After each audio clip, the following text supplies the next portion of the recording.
गरुड़ पुराण में बताया गया है कि व्यक्ति के कर्मों के अनुसार ही उसका अगला जन्म तय होता है। पाप कर्म करने वाले कई सालों तक नरक भोगते हैं और फिर दोबारा कुयोनी में जन्म लेकर मृत्यु लोक जाते हैं। इसी तरह स्वर्ग लोक प्राप्त करने वाली जीवात्मा के सत्कर्मों का प्रभाव खत्म होने पर उन्हें भूलोक लौटना पड़ता है। ऐसे लोग श्रेष्ठ योनि में जन्म लेते हैं। पुराणों में बताया है कि धोखेबाज, कपटी और अपने हित के लिए छल करने वालों को अगला जन्म उल्लू का मिलता है।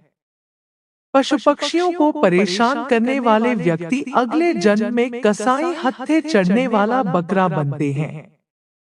माता पिता या किसी अपने का दिल दुखाने वाले, उन्हें प्रताड़ित करने वालों को अगला जन्म जरूर मिलता है, लेकिन पैदा होने से पहले ही गर्भ में उनकी मृत्यु हो जाती है। गौ हत्या, भ्रूण हत्या, महिलाओं की हत्या करना महापाप माना गया है। ऐसा करने वालों को अगले जन्म में चांडाल योनि प्राप्त होती है। स्त्रियों का शोषण, उनके दुराचार करने वाले अगले जन्म में कुष्ठ रोगी बनते हैं। वहीं गुरु का निरादर करने वाला व्यक्ति अगले जन्म में नरभक्षी के रूप में पैदा होता है, जिसे जन्म से मृत्यु तक कई तरह के कष्ट झेलने पड़ते हैं। अन्न की चोरी करने वाला चूहा, जल की चोरी करने वाला चातक, शहद चुराने वाला मधुमक्खी बनता है। धोखेबाज और अपने हित के लिए दूसरों के साथ छलकपट करने वालों को अगला जन्म उल्लू के रूप में मिलता है। वहीं पशु पक्षियों को परेशान करने वाले व्यक्ति को अगला जन्म बकरे के रूप में मिलता है, जो कसाई के हाथों हलाल किया जाता है। गरुड़ पुराण के अनुसार गौ हत्या, भ्रूण हत्या, महिलाओं की हत्या करना महापाप माना गया है। ऐसा करने वालों को अगले जन्म में चांडाल योनि प्राप्त होती है।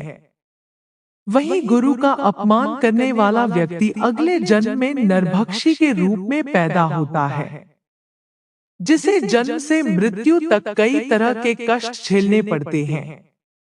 जो व्यक्ति धर्म, वेद, पुराण जैसे धार्मिक ग्रंथों का अपमान करता है या ईश्वर में श्रद्धा नहीं रखता, उसे भी दंड का भागी माना गया है। ऐसे लोगों को अगले जन्म में कुत्ते के रूप में जन्म मिलता है। वहीं गरुड़ पुराण के अनुसार जो व्यक्ति मित्र के साथ छल करता है, उसका अगला जन्म गिद्ध के रूप में होता है। गरुड़ पुराण के अनुसार जो लोग महिलाओं का शोषण करते हैं, वह अगले जन्म में भयानक रोग से पीड़ित होते हैं। इसके अलावा अप्राकृतिक रूप से संबंध बनाने वाले लोग अगले जन्म में नपुंसक बनते हैं। गरुड़ पुराण के मुताबिक जो व्यक्ति जीवन भर किसी को छल, कपट और धोखा देता है, वह व्यक्ति अगले जन्म में उल्लू बनता है। वहीं किसी की झूठी गवाही देने वाला मनुष्य अगले जन्म में अंधा बनकर पैदा होता है। जो व्यक्ति लूटपाट, जानवरों का सताना और शिकार करके अपने परिवार का पालन पोषण करता है, उसे अगले जन्म में किसी कसाई के हाथों मृत्यु प्राप्त होती है, यानी वह जानवर का जन्म लेता है। गरुड़ पुराण में बताया गया है कि जो व्यक्ति अपने माता पिता और भाई बहन को प्रताड़ित करता है, उसे जन्म तो मिलता है, लेकिन उसकी मृत्यु गर्भ में ही हो जाती है और वह धरती पर नहीं आता। गुरु का अपमान करने वाले व्यक्ति के लिए नरक का रास्ता खोला जाता है। ऐसा व्यक्ति अगले जन्म में जल रहित वन में ब्रह्मराक्षस बनकर पैदा होता है। जो पुरुष महिलाओं की तरह आचरण रखते हैं या उनके आदतें व स्वभाव में महिलाओं की झलक दिखती है, तो ऐसे पुरुष अगले जन्म में स्त्री के रूप में आते हैं। गरुड़ पुराण के मुताबिक जो व्यक्ति मृत्यु के समय भगवान का नाम लेता है, तो भगवान उसकी मुक्ति का मार्ग खोल देते हैं। यही वजह है कि शास्त्रों में मरते समय राम नाम लेना महत्वपूर्ण बताया गया है। जो मनुष्य स्त्री की हत्या, गर्भपात या गाय की हत्या करता है वह अगले जन्म में मूर्ख और कुबड़ा बनकर पैदा होता है। गरुड़ पुराण के अनुसार जो लोग किसी दूसरों का पैसे लूटकर, धोखाधड़ी कर या चोरी कर अपने शौक पूरे करते हैं, उसकी मृत्यु के बाद यमराज के दूत रस्सी से बांधकर पीटते और घसीटते हुए नरक में ले जाते हैं। इतना ही नहीं, उसे तब तक पीटा जाता है जब वह बेहोश नहीं हो जाता। ऐसे लोगों का जन्म सियार, गिद्ध, सांप, गधा और कौच योनि में हो सकता है। निर्दोष जीवों की हत्या करने को हिंदू धर्म में महापाप कहा गया है। ऐसे लोग जो अपने स्वार्थ के लिए पशु पक्षियों की हत्या करते या उन्हें सताते हैं, ऐसे व्यक्ति की आत्मा को नरक में गरम तेल में डालकर तला जाता है। इनका जन्म चांडाल रूप में लेने वाला माना जाता है। गरुड़ पुराण में ऐसे व्यक्ति के लिए भी बेहद खतरनाक सजा तय की गई है जो कि बड़े बुजुर्गों का अपमान करते हैं या उन्हें घर से निकाल देते हैं। ऐसे व्यक्ति को नरक की आग में तब तक डुबोया जाता है जब तक उसकी खाल न निकल जाए। गरुड़ पुराण के मुताबिक महिलाओं के साथ दुष्कर्म करने वाले, शोषण करने वाले, धोखा देने वाले, गर्भपात करने या कराने वाले और अप्राकृतिक रूप से संबंध बनाने वालों को भी नरक में कठोर सजा दी जाती है। इन्हें नरक में मलमूत्र से भरे कुएं में डाला जाता है। इनका अगल जन्म नपुंसक के रूप में होता है। आइए एक कहानी के माध्यम से समझे। अर्जुन जो हमेशा दूसरों की मदद करता था, वहीं भीम था एक घमंडी और स्वार्थी व्यक्ति जो सिर्फ अपनी भलाई के बारे में सोचता था। दोनों के बीच मित्रता थी, लेकिन उनके विचार और व्यवहार में जमीन आसमान का अंतर था। गांव में एक पुराना संत आकर बस गया था। वह संत बहुत ज्ञानी और सरल थे और सभी गांव वाले उन्हें बहुत मानते थे।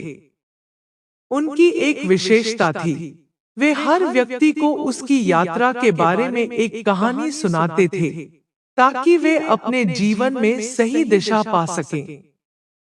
अर्जुन और भीम दोनों संत के पास जाते थे, लेकिन उनके उद्देश्य अलग थे। अर्जुन को जीवन के सही मार्ग की तलाश थी, जबकि भीम केवल अपने स्वार्थ को पूरा करना चाहता था। एक दिन संत ने दोनों को बुलाया और कहा, तुम दोनों में एक ही समानता है। तुम दोनों को जीवन में सफलता चाहिए, लेकिन तुम्हारा दृष्टिकोण अलग है। एक दिन तुम दोनों को अपनी यात्रा का फल मिलेगा, लेकिन वह फल तुम्हारे कर्मों पर निर्भर करेगा। अर्जुन और भीम दोनों संत की बातों को ध्यान से सुनते रहे, लेकिन वे इस पर ज्यादा नहीं सोच पाए। संत ने फिर दोनों को एक चुनौती दी। तुम दोनों को 1 साल के लिए इस जंगल में अकेले रहना होगा। तुम जहां भी जाओ, तुम्हें सिर्फ अपने कर्मों का ही फल मिलेगा। जो अच्छा करेगा वह अच्छा पाएगा, और जो बुरा करेगा उसे बुरे परिणाम मिलेंगे। अर्जुन और भीम दोनों ने संत की चुनौती स्वीकार की। वे जंगल में चले गए और अलग अलग रास्तों पर चल पड़े। अर्जुन ने अपनी साधना शुरू की, जबकि भीम ने हर उस चीज का फायदा उठाना शुरू किया जो उसे रास्ते में मिलती।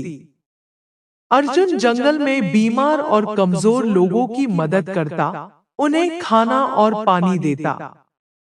वहीं भीम अपने स्वार्थ के लिए जानवरों को पकड़ता और उनका शिकार करता, जिससे उसे ताकत मिलती और वह आसानी से रास्ते पार करता। समय बीतता गया। अर्जुन ने हमेशा अच्छे कर्म किए। वह वन्य जीवन से जुड़ी समस्याओं का समाधान करता, बीमारों को देखता और जरूरतमंदों की मदद करता। वहीं भीम ने हर उस व्यक्ति को धोखा दिया जो उसकी मदद के लिए आया और अपनी शक्ति का दुरुपयोग किया। एक साल बाद संत ने दोनों को अपने पास बुलाया और उनकी यात्रा के बारे में पूछा। अर्जुन ने संत से कहा, महाराज, मैंने जो किया वह मेरी आत्मा को शांति और संतुष्टि देने वाला था। मैंने जहां भी जरूरत पाई वहां मदद की। मुझे कोई पश्चाताप नहीं है। भीम ने कहा, मुझे लगता है कि मैंने सही किया। मैंने जंगल में हर मौके का फायदा उठाया। कोई मेरा कुछ नहीं बिगाड़ सकता। संत मुस्कुराए और बोले, अब तुम दोनों के कर्मों का फल देखो। संत ने सबसे पहले अर्जुन को देखा। अर्जुन के सामने एक सुंदर महल प्रकट हुआ, जहां उसे सम्मान और समृद्धि मिली। लोग उसकी अच्छाई और मदद की बातें करते थे और उसने अपनी मेहनत से अपने जीवन को बेहतर बनाया था। उसकी सभी परेशानियां दूर हो गई और उसे शांति मिली। अब संत ने भीम को देखा। भीम के सामने एक कंटीली झाड़ी और बर्बाद हुआ घर था। वह कहीं का नहीं था। उसकी ताकत और घमंड उसे किसी काम नहीं आया।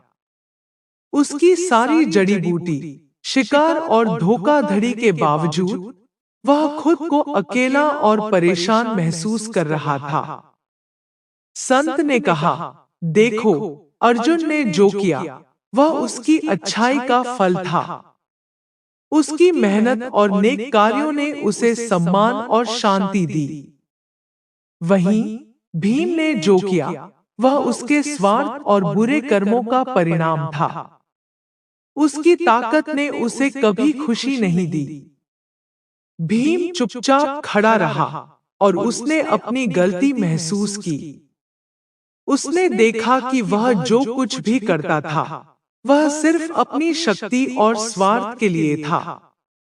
उसे अब यह समझ में आ गया कि अच्छे कर्मों का फल हमेशा अच्छा होता है और बुरे कर्मों का फल बुरा।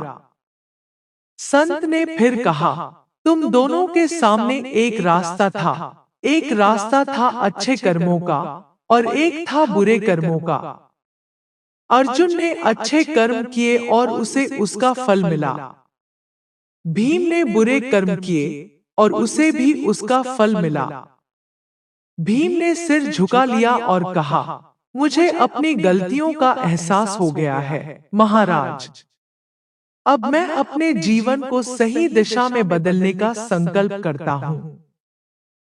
संत ने उसे आशीर्वाद दिया और कहा, तुम्हारा जीवन अब सही दिशा में जाएगा अगर तुम अच्छे कर्म करना शुरू करोगे। याद रखो, जैसा कर्म वैसा जन्म होता है। तुम्हारे कर्म तुम्हारे भविष्य को निर्धारित करते हैं। भीम ने पूरी निष्ठा से अपने जीवन को बदलने का वचन लिया और अर्जुन के समान वह भी अच्छे कर्मों की ओर अग्रसर हो गया।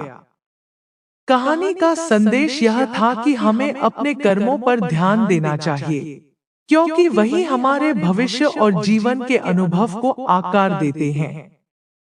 अच्छे कर्म न केवल दूसरों के लिए बल्कि हमारे आत्मिक संतोष और शांति के लिए भी आवश्यक होते हैं।